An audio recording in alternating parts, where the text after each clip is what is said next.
Hello and welcome to another episode of Meanbrews. Today we're covering Australian sparkling ale, and we have a special guest, Peter Symons of Sydney, Australia.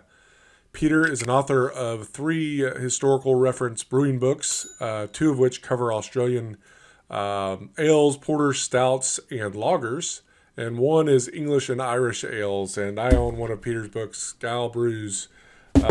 Excellent author. Great resource, and I thought invaluable for this episode. So let's go right into the interview. We got a special guest on for Meanbrews this week. It's Peter Symons from Sydney. Peter's a beer historian and author of three books, Bronze Brews, 6 O'Clock Brews, and Guile Brews. The two former books there are all about Australian ales, porters, stouts, and lagers, historical recipes and versions from commercial breweries. Peter literally wrote the book on historical Australian ales, and I couldn't have thought of a better guest to come be in this video series on Australian sparkling ale. Peter, why don't you give us a little bit of introduction about yourself and talk about your history with Australian beers, if you could? Yeah, good day. I suppose I've been drinking Australian beer ever since I've been in Australia, funnily enough. And as our topic today is basically around sparkling ales and Cooper's being the preeminent and sole style, whenever there was going to the pub and all you had was mega swill lagers, then you could always rely on a bottle of Cooper's for something decent to drink. Now you grew up in the UK, isn't that right? You're not native Australian. You're an expat. No. I'm a Cornish Australian. You're a Cornish Australian. Yes, Cornwall is nominally in the UK, but it's not actually in the UK, obviously. Okay. All right. Okay. So I got that wrong, but that's all right. So I guess our first question is, when I researched this style and I looked at some of the winning recipes, I saw that there was a lot of commonality between an Australian pale ale and an Australian sparkling ale. And in America, we don't know what that means, right? So tell me, what is the difference between an Australian pale and an Australian sparkling ale? Right. Well, historically, the Australian pale ale is Cooper's Green Label. And the sparkling ale is Cooper's Red Label. Now, the Red Label is a much stronger beer. It's a much drier beer. And it's the one with the heritage from 1862. Cooper's developed a light brew in the early part of the 20th century, which has gone through several iterations and was relaunched in 1990 as a original pale ale. Now, that pale ale is traditionally about 4.5%. So it's very much targeted towards a draft beer rather than a bottled beer, whereas Cooper Sparkling is usually bottled and only occasionally on draft. Okay. So Cooper's Green Label is really the exemplar of the style. It's cloudy from the yeast being roused, and again, it's a go-to beer when you're confronted pre the invasion of craft breweries. It was your go-to beer again when you were confronted with just bland mass market lager. Awesome. So kind of like the what I would say like the Anchor brewery beers here in the U.S. The first real craft beer that we had, not as old as the 1800s. Well, Anchor is one of the oldest breweries in the U.S., but something you went to very early on for, the IPA styles or the steam beers outside of the macro lagers, Bud Miller and Coors that we were used to. Interesting. So how popular is this style of beer in Australia? It's not something we hear about a lot or taste a lot in the U.S. I have never had Cooper Sparkling Ale. How popular is it there? Well, I have to say, Cooper's Sparkling, and we're talking the red here, the red label, has never been a mainstream beer. Okay. From its origins, it was always a bottle conditioned beer, and it originally was there as import replacement. Very local to Adelaide and the Cooper's Brewery. So it's never been mainstream. The Cooper's Pale, as a draft beer, has been much more evident. So, to answer the question, there's a survey held every year for the last, I don't know, 6, 7, 8 years. And the survey says that Stone and Wood Pacific Ale is the preeminent craft beer. Now, this is the 2020 survey was voted on by just under 40,000 craft beer devotees. So it's a reasonable representation of the market. Coopers didn't necessarily enter every year, and there's a couple of years they didn't enter. But you can see a trend line of Cooper Sparkling since 2008 has been less and less relevant to today's craft beer market, presumably because there's just so much more choice. Yeah. But Cooper's Pale has maintained its ranking reasonably well, but the standout has been Pacific Ale, which is from Stone and Wood. And we'll perhaps come and talk about that later. Do you see this this style of beer as eventually being dropped by Coopers, or is it something that you think they're committed to continuing on the tradition of brewing for many years to come? Coopers is not a publicly listed company, and Dr. Tim Cooper, I think, and his eventual successors would probably be shot if they dropped Cooper's Red. So, in short, it will remain, I think, part of the product family, and they've released it in cans, and the cans are can conditioned, just like the bottles. Awesome. Okay, on to the next question. What are the breweries besides Cooper's that historically have brewed an Australian sparkling ale? Well, we need to wind the clock back here because in the late 1880s, the imports from Scotland and England were pretty much marketed as sparkling ale. And the response locally was to bottle the pale ale as sparkling ale. So it's marketing. Yeah. It did change. The Cascade Brewery, which is the oldest brewery in Australia, had brewed a sparkling pale ale for a long time, but they changed their plant to a Nathan lager plant in the mid-20s, and whilst they still branded it as a sparkling pale ale, it was a lager. So that's disappeared. So where we are today is really Cooper's is the only extant style for a Cooper's Red style beer. Okay, interesting. So how did this style start out, and how has it evolved to where it is today? I know there's been some changes. We've talked before this video. It's interesting to see the changes that have happened, but how why don't you show us a little bit about how that's evolved over time to the style that it's, or to what it is produced today? Well, its heritage, as I said, was from import replacement. Yeah. And from analysing the brewer's logs, which I was given access to at the Cooper's Brewery a few years ago, you can see the trend over time that the gravity has generally reduced.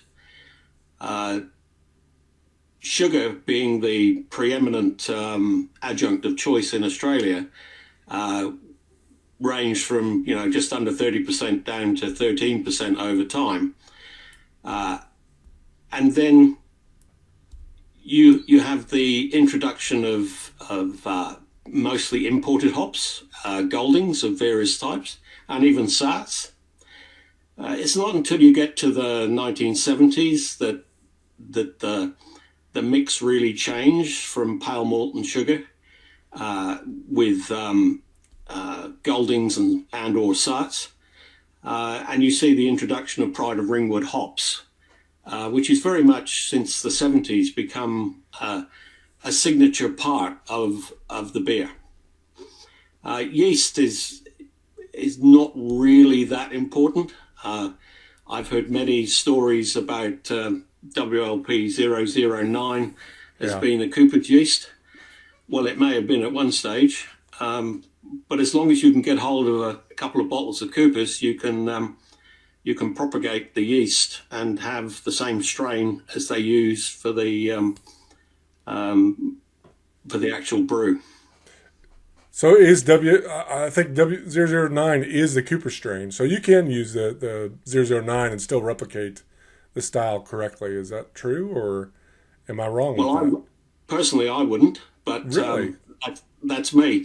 I think you would be probably better served with WLP 023 Burton Ale yeast. Wow. Okay. Or the Melbourne Ale yeast 059. Awesome. Good information to have. All right, next question. You talked a little bit about Pride of Ringwood. It's not a hop that in America we use a lot for a lot of different beers. What kind of sets it apart from the other hops? And if you can't get it in the States, and you've shared with me where I can, but if you couldn't, what kind of hops would you substitute with that to kind of get the equivalent flavor profile and aroma profile? Well, I do suggest accept no substitutes. But if you look at the history of it, a cluster EKG blend would be close. And I did a bit of research on the spidergraphs for the hops. And if you were to overlay mentally onto the Pride of Ringwood map, which is around herbal spice, not overly resiny, not tropical fruity. If you then merge EKGs and clusters on top of that, you would get most of the attributes of Pride of Ringwood. Given that Pride of Ringwood was bred to replace both of those hops, I think they're a reasonable choice. Awesome. How often do you use Pride of Ringwood in your brews that you make? I think I've still got some pellets from about 10 years ago in my freezer. Interesting. Might be good for a lambic. All right. So next question. It appears Cooper's went away. I'm going to present this in my slides. It appears they went away from using simple sugars in their recipe. Do you know why and how this affected the flavor of the beer? Or any characteristic of the beer? I don't think it really affected the flavor too much. More significant was the reduction in the number of strains of yeast. It was a dual strain yeast in the 90s. Oh, really? And that was reduced to a single strain of yeast. I think the major significance of not using sugar is expensive. Cooper's moved to a place called Regency Park, which was the old bus depot in Adelaide. And they had a brand new brew house in 2001 with a Mura mash filter.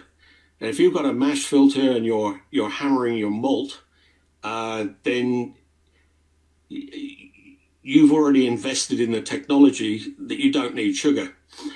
Add that to flavor matching and all the rest of the things that brewers do. I don't think it would have changed markedly from the reduction of the sugar. For homebrewers, it's possibly easier to get the very low final gravity with an addition of some sugar. And there's some historical reference to be able to do that. It's really not too much of a drama, I wouldn't have thought. Yeah, I kind of look at it as, using those simple sugars gives you a drier beer, a thinner mouthfeel, which would, to me, I would think that's what sparkling is all about. To look like a really small bubbled sparkling ale. And going away from that, you might get a more viscous, luxurious mouthfeel that that might not suit the style, but it looks like that's where Cooper's has evolved to, and that's quite interesting to me. Any comment on that? Am I off base or? No, I think they've over time they've reduced the original gravity, Okay. and but not changed the ABV. So it has become over time a much drier. It's a very dangerous beer to drink on a hot day. It will just slip down a treat. Oh, that's funny. Awesome. So on to the malt bill. I would assume they use traditionally Australian pale malts or something from that side of the world. Is there an equivalent in the U.S. or U.K. that would warrant any recipe tweaking, or are there any differences in our malts here that you would think you could bolster the malt bill, the grist, to replicate what you can get in Australia, or are they close enough that it's a 1-to-1 comparison? There's a couple of things that I wouldn't do. I wouldn't use Marisota, Okay. because biscuity is not something that I would associate with a Cooper Sparkling. Probably Golden Promise would also be in that range. So what you want is it's not a malt driven beer, but you do need the base malt in there. Currently, Coopers use Compass barley. It's just a light coloured pale ale malt. I think you could use a blend of pale lager malt, not necessarily Pilsner malt, but a pale lager malt. You could blend that with some two-row, just to give you that grainy, bready feel without being biscuity. That would be my suggestion. And I think when you see the data later on in this video, you'll see that what Peter is suggesting is exactly what American brewers are doing to replicate this style. So, okay, next one. I've seen a lot of hazy examples of this style. Is it supposed to be hazy and have the yeast rouse like a wit beer or American NEPA? Is that traditional with this style, or how is it supposed to be drank? How dare you mention NEPA in the same breath as Cooper Sparkling? I'll have you struck off. There's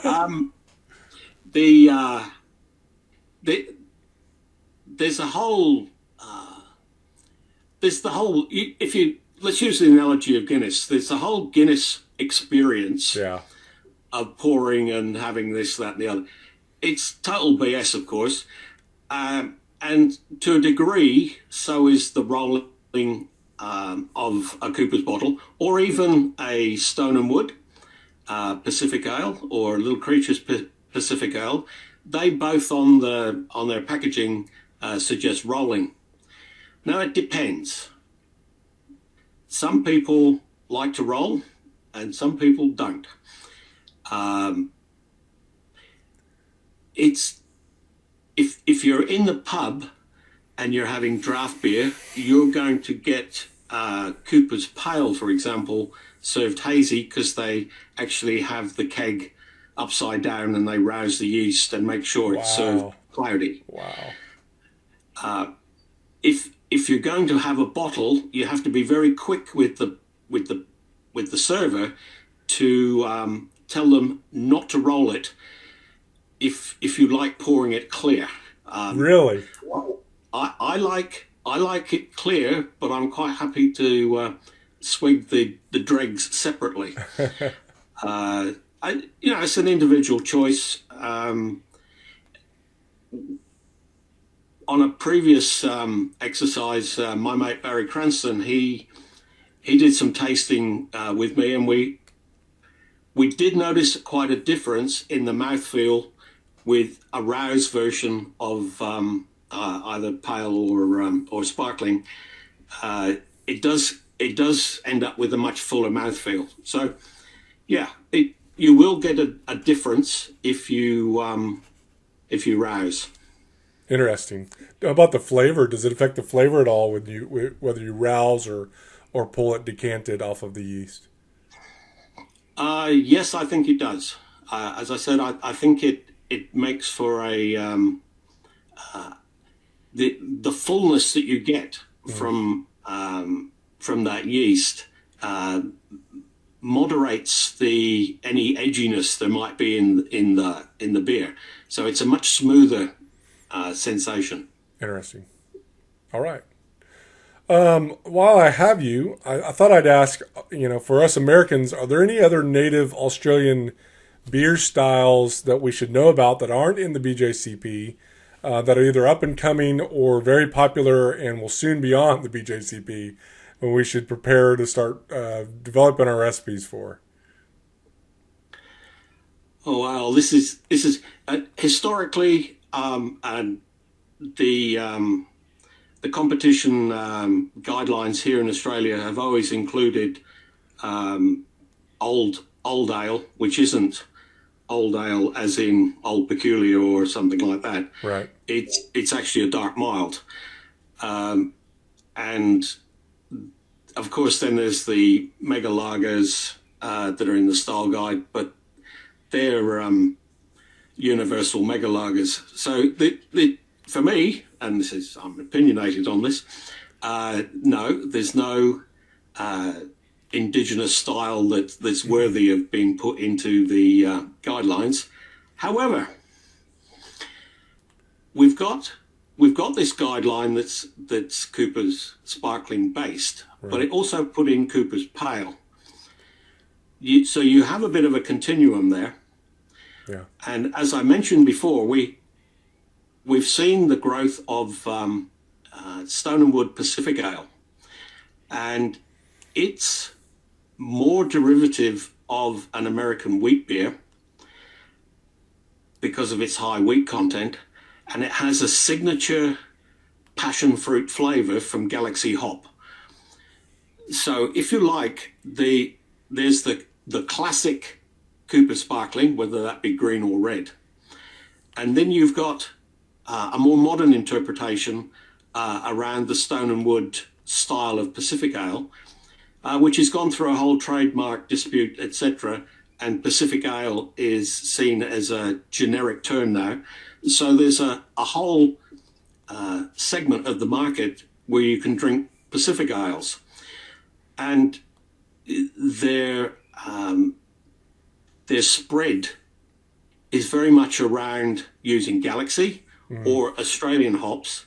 There are plenty of imitations of American Pale Ale, Citra, etc., Mosaic. I mean, they're just, quite honestly, boring. Well, because there's just so many of them. So right. A US Pale Ale is a US Pale Ale is a US Pale Ale. So the differentiator for me is that as an Australian Pacific Ale, it will have Galaxy. It will have that passion fruit, slightly tropical flavour. It will have pale ale malt and wheat malt. It'll be pretty dry. It's usually hazy, sometimes from yeast and or with the dry hopping. And it is a properly sessionable beer, say 4.2 to 4.4 ABV. It's not it's a summer drinking quaffer. So it is quite relevant to the market here. And that to me is the newer interpretation of an Australian style. It's not sufficiently different from a American Pale Ale. It is sufficiently different from an American Pale Ale because we're pretty sure it's got it. If you're looking from the style perspective, it's related more to a wheat beer with a big fluffy head and all the rest of it. Yeah, I was unfamiliar with the Pacific Ale style, and doing some quick Googling, saw that there's a brewery, I think in Oregon, and I'll flash up here the screenshot from their webpage that had won 2 GABF medals with a Pacific Ale in the American wheat category. So kind of rightly so, what you mentioned was it's more akin to our American wheat style than American Pale Ale. Very interesting how the American wheat is evolving in that direction as well. Important to note that New World is, again, another one of these wanky terms. Australian hops are Australian, not New Zealand. If you want to do a New Zealand beer, use New Zealand hops. Yeah, we'll stay away from New Zealand pale ale and pilsner. Cover those in another episode. Okie doke. So one more question for you before I let you go. You've done quite a bit of tasting. Speaking of the Pacific ales, you've done quite a bit of tasting recently in preparation of this video of some of the Pacific ales. What are your thoughts on where this is headed in the future? I know you talked about where it is now. What's the next? How's this going to evolve in the future? Is it going to get more fruity, more hoppy? What are your thoughts on that? I think it's at the moment, after some extensive sampling, of course, I only needed a small excuse. The market leader being Stone and Wood is a nicely balanced beer between the dry hop, the passion fruit. It's not over the top. It's a very steady beer. What I have noticed, the newer entrant, the Little Creatures one, is very harsh. So if you don't get it quite right, to me, it was almost astringent. So both of these were relatively freshly packaged, with long expiry dates. So I was a little bit surprised that it was quite that way. They both are quite have quite a salty and minerally finish. Okay. As to where it's going to go, there are numerous hops. I quite like Vic Secret. Topaz is a very strong hop. The combination for me of I tried to emulate Cooper's version of Pacific Ale, and that had Enigma and Galaxy. And again, you're aiming for just a good drinking beer that's not got any edges, and you can drink a lot of them because they're not overly strong. So I don't think it'll change much unless somebody pops up with another magic hop. Yeah. And I'm wondering if, with Galaxy, what I've noticed is if you add Galaxy too early in the boil, you get a harshness that comes along with it. And it's much better suited for a late edition hop than putting in at 60 or even 30 minutes. So I'm wondering if that might contribute to one of I can't remember the name of the brewery that you said had a more harsh tone to it. Mm. Yeah, Galaxy is a very powerful hop. Yeah. When it came out originally, I brewed a smash pale ale with Galaxy, and I could not drink it for about 3 months. I had to let it just calm down. Admittedly, I put a lot in. So yeah, some discretion and subtlety in its use, I think, is important. Yeah. Well, I think that's a style I'd like to come back and revisit and maybe brew myself, and maybe bring you on again, and we can talk through, maybe I'll send you a bottle or two if I can get it across the international post and get you to try it for me. Love to. No worries. Awesome. Well, I want to thank you again. Again, this is Peter Symons. If you haven't seen, I'll put some links to where you can get his books. Here's one of his Guile brews, which I've enjoyed reading. I'll put a link in the description of this video. And stay tuned. We're going to get through the data on the homebrew stuff. Thanks, Peter. All right. Cheers now. Cheers. What a great interview with Peter on a style us Americans are not very familiar with. Really appreciate him spending his time to sit down with me and go through the style and help explain, the key ingredients and the key processes for that style. Let's get right into the traditional Meanbrews recipe or Meanbrews presentation.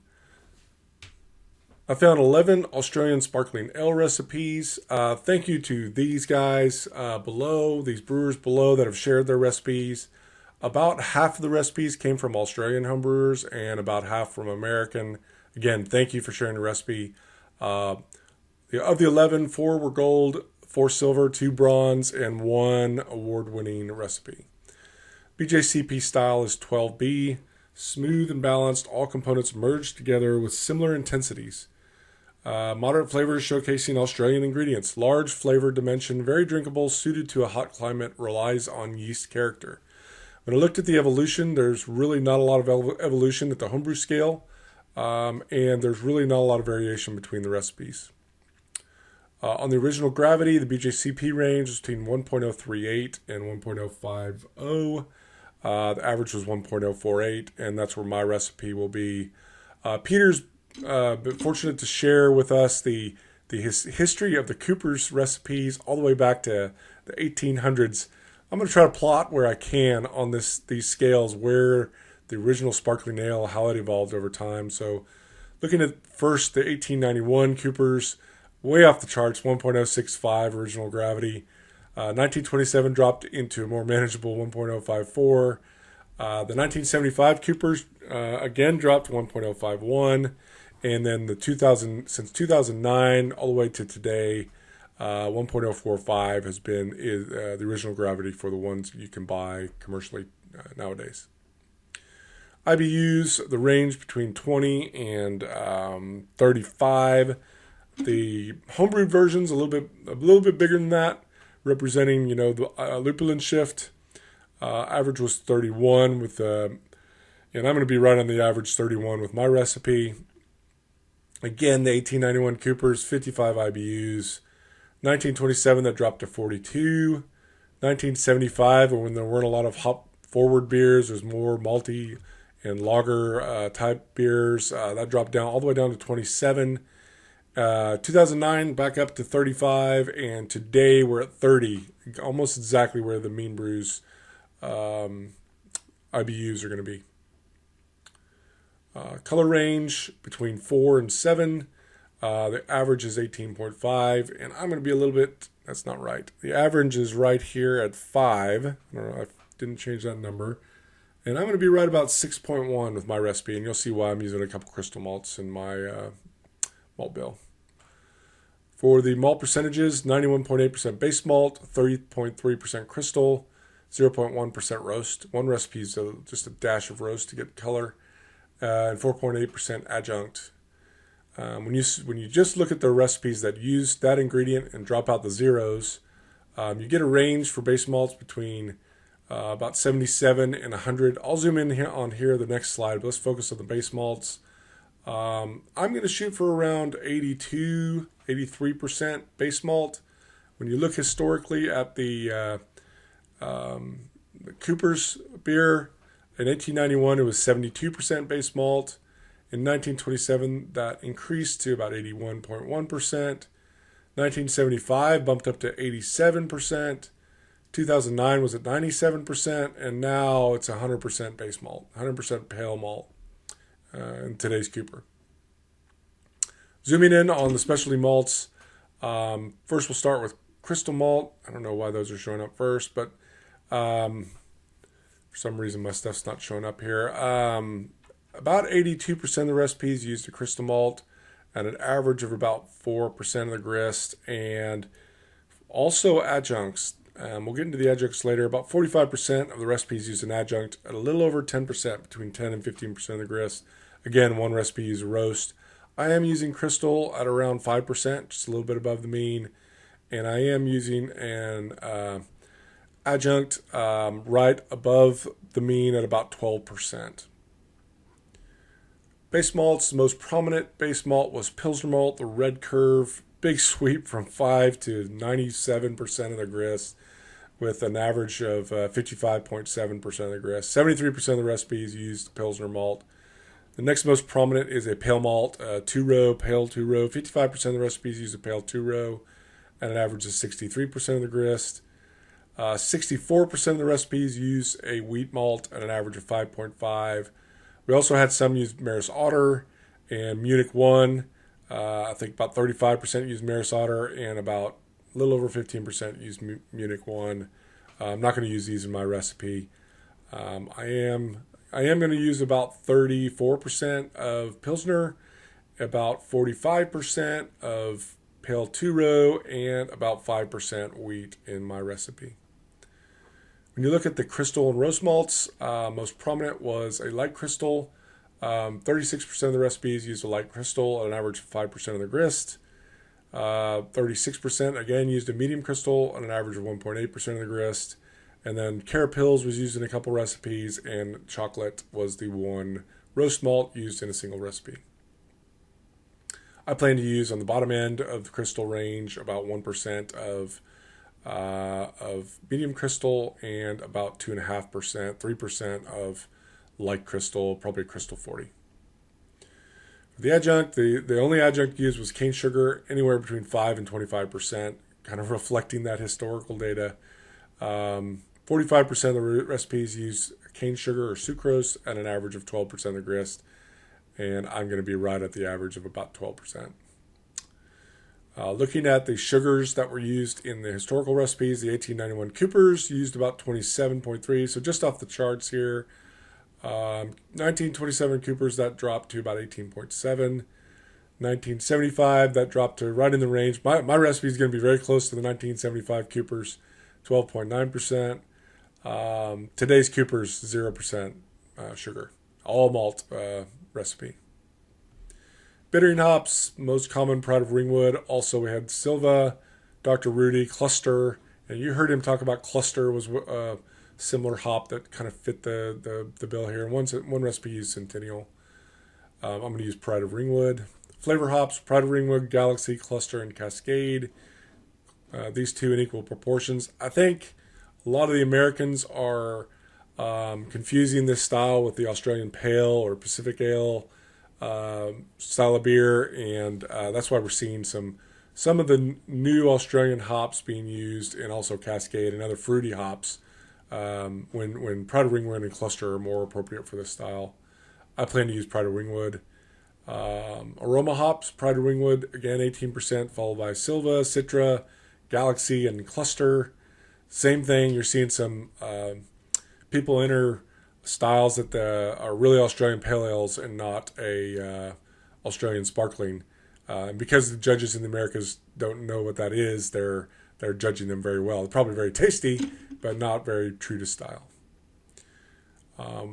Few recipes use Whirlpool hop, Pride of Ringwood, Galaxy, or Nelson. You heard Peter. Peter does not like New Zealand hops in this style of beer, but obviously that does work for some people in competition. I will not be using a Whirlpool hop in my recipe. Rates of hops, 36% of the recipes used a flavor hop, which is the blue curve, at an average of 0.14 ounce per gallon. 55% of the recipes used an aroma hop at an average of 0.09 ounce per gallon. And only 18% use a Whirlpool hop. I'm not going to use a Whirlpool hop, but I will use a flavor hop a little bit higher than the average, somewhere around 0.18 ounce per gallon, and right on the average for aroma at 0.09. And the reason why I'm not going to use a Whirlpool hop. The reason why I'm using the 0.18 is I've got a very good correlation, Pearson's correlation coefficient of 1 on the rate of flavor hops for these recipes all the way up to 0.18. So strong correlation showing that this is trending to a late hop addition beer. And the amount of recipes that use a flavor hop, which is the blue curve, that's also increasing from none all the way up to around 70% of the recipes, 100% in the latest 2021 winners. For the mash type, 90% infusion, 10% step mash, so I'll be doing an infusion mash. Mash rests, we did one recipe had a beta rest, and all of them did their main saccharification rest. Beta rest was at 144 or 62 Celsius for an average of 70 minutes. And the alpha rest was 151 or 66 Celsius for, again, an average of 70 minutes. I'm going to be right on that being 151 at 60 minutes. Boil duration, anywhere between 60 and 90, biased towards the 60. The average was a 64-minute boil. I'm going to be at 60 minutes. The yeast used Cooper strain, White Lab 009, 45% of the recipes use Cooper strain. We also had Chico, White Lab 023, Boddington's, and San Diego's Super Yeast, 9%. I think this is the strain that Barry mentioned, 023, but Cooper's yeast seems to be the one to use, and that's what I'll be using in the Meanbrews recipe. Water chemistry, I'll just say the averages here were 77 parts per million calcium, 16 magnesium, 25 sodium, 146 sulfate. Big range here. I mean, my goodness, very soft to very hard water, and 50 parts per million chloride. Another big range there. I'm going to shoot for about 50 parts per million of calcium, right on the means for magnesium and sodium, and sulfate and chloride. Gives me that 3-to-1 sulfate to chloride ratio. Fermentation temperatures anywhere between 65 and 70. For the 009 strain alone, kind of followed within that, but a narrow bound, 66 to 68 with an average of 67. I'm going to shoot for 67 right here on the curve with my recipe. Carbonation volumes, the average carbonation volume was 3.11 volumes of CO2. All right, on to the Meanbrews recipe. I'm going to share two different recipes. One is the Meanbrews recipe, and Peter mentioned that he had brewed at a convention all the historical Cooper's recipes, and the preferred style that the audience liked was the 1975 Cooper's recipe. So I'm going to share his 1975 Cooper's recipe after the Meanbrews. Let's start with the Meanbrews. I'm starting with about 45.4% brewer's malt. This is 2-row pale malt from Bryce. 34% Pilsner. Use your favorite Wireman or Irex or whatever. 12% sucrose, 3.5% of caramel 40, 3.5% of Wireman wheat malt, and 1.5% caramel 60. I'm going to bitter with 12 IBUs of Pride of Ringwood at 60 minutes. I'm going to add 0.18 ounce per gallon or 1.34 grams per liter of Pride of Ringwood at 15 minutes. And again, 0.09 or 0. Ounce per gallon or 0.67 grams per liter of Pride of Ringwood at at flame out. And my yeast is going to be White Lab 009. I'm going to shoot for about 1.048 original gravity and 31 IBUs. For my water chemistry, I'm using what I presented earlier, 48 parts per million calcium, 15 magnesium, 25 sodium, 50 chloride, 146 sulfate, and 16 bicarbonates. I'm starting with reverse osmosis water. A mash pH, I'm shooting for 5.4. I'm going to do an infusion mash, 151 for 60 minutes, and boil for 60 minutes after sparging. Chill to 66 Fahrenheit or 18 Celsius. Oxygenate and pitch a big starter of White Lab 009. Ferment at 67 Fahrenheit or 19 Celsius and at 5 points from final gravity raise to 70 or 21 Celsius and hold there for 2 to 3 days. I'm going to bottle this in bottle condition to 3.1 volumes of CO2. That's pretty big for standard bottles. You might want to use Belgian bottles. I think it can take it, but to be safe, I would use Belgian bottles. All right, so Cooper's 1975 recipe, courtesy of Peter Symons. He's starting with 82% Maris Otter, which he said not to use, but evidently the audience loved it. 13.6% table sugar and about 4.4% acidulated malt. I'm using Wireman here. Only bittering hop addition is 27.8 IBUs of Pride of Ringwood at 60 minutes. And he uses the dry Cooper's Ale yeast, one package of dry Cooper's. If you can't find this, just use White Lab 009. For the 1975 recipe, the original gravity of 1.050, IBUs of 28. Water chemistry, I'm still confirming the water chemistry, so check on the brew file of the recipe to get the full water chemistry there. Mash pH was quite low, 5.2, an infusion mash of 156 for 60 minutes, kind of high. Sparge and boil it for, he's got a 70-minute boil for this 1975 recipe. Chill to 66. Didn't give a fermentation profile, so I'm following exactly what I did on Meanbrews, fermenting at 67 Fahrenheit or 19 Celsius, and then letting it free rise when I get 5 points from the expected final gravity to 70 Fahrenheit or 21 Celsius and holding. And he only conditioned to 2.3 volumes of CO2, so quite a bit smaller carbonation volumes than mine. All right, that's it. For the next style, I am going to put another poll up on YouTube. I'm going to do it in one of my YouTube chats or YouTube commentaries. Let you guys pick which style to cover next. So thanks for following us. I know it's a long video, but it's quite interesting style that not many Americans know about, and hopefully I've given you a sense of what this style is, and you can attempt to brew one yourself and get close to replicate what they have in Australia. Thanks again. Bye-bye.